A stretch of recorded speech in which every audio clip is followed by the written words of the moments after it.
So Ron, could you tell us a little bit about Life Initiatives, maybe where it started and... Do you want that like in 5 seconds or less? Okay. In a nutshell, Life Initiatives is about humbly building relationships with people where the gospel can be seen. That's it. Life Initiative is about relationships. We tie in with a lot of resources. We've got a unique situation here because we've got a lot of resources in Rapid City that are available, both Christian and secular, to help Native people, but they're not tied together. It's a universal problem. They're not tied together. No one knows where they are, how to get to them. And so we're a clearinghouse for them. We've got a computer center set up. People come in, they can search for jobs, they can find information. We had a guy in last week looking up information on the brain tumor they have. They don't have internet access. And he found out a lot.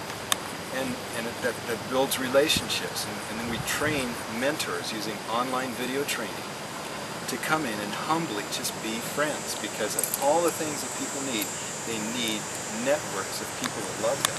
That's the crux of the relationship. That's it. And when those people know Jesus, then that's where the evangelism happens, naturally. So we're not an overtly evangelistic organization. We're tied in with the church at many different levels. But that's not our first step, because that church identification sets up barriers to a lot of the people we want to reach, because the church has such a bad reputation with Native people. So what we want to do is establish an environment that draws people in. It's an excuse to come together. This fall we're going to set up kind of a coffee shop even, so that it's a real homey environment. People come in. Right now we open it up for the summer, and it's mostly in the afternoons. We have kids coming in and get to know their parents.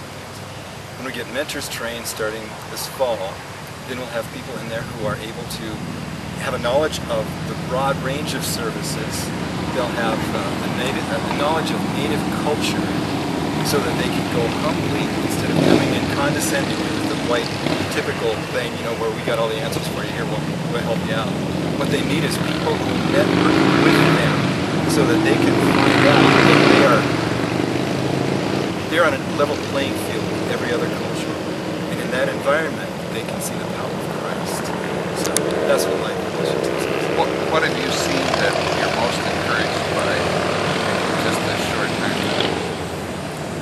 Two things. First of all, we went into this not with the idea of building a white organization, but deliberately went in. Our organization has Native leadership. I'm co-president with the Native Man.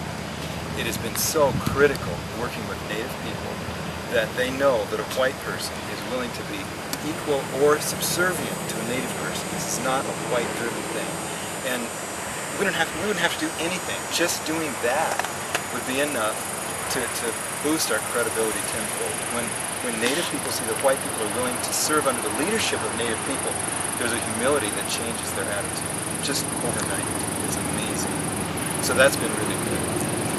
So one thing is to make sure you have Native leadership. The other thing is, once we come in without the answers and wanting to talk like I'm doing blah blah blah, we're willing to just listen and be friends. Native people are ready to laugh and love and befriend and listen and find out who Jesus is in a different setting that they've never seen before. He's not the guy that sent their kids to boarding school. So those are critical elements. And from there, I have to say one other thing too. One of the things in our training is that we are making sure that people know, first of all, the code of culture, because we're white-centered, But the other thing is that they understand poverty, because we've got twin problems in the culture that we're dealing with. One is it's a minority culture, and the other is it's a poverty culture. And so we as whites come in and we think that when we finally realize that we don't have to dump white culture in with the gospel, we can just give the gospel and let the culture be transformed by Christ. When we finally start to do that, we think we got it figured out. But then we come head to head with the second problem, and that is that we think we understand poverty, and all they have to do is just work harder. Jesus will give you the strength. Just work harder.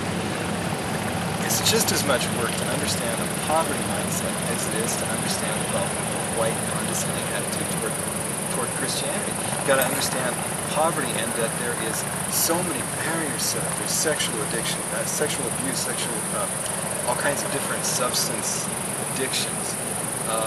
There isn't a family, I don't think, that I can remember talking to that doesn't have personal experience with jail time. And So we need to understand what's it like to view life in poverty culture, and what's it like to view life as a minority. And when we finally get that in place, then we're humble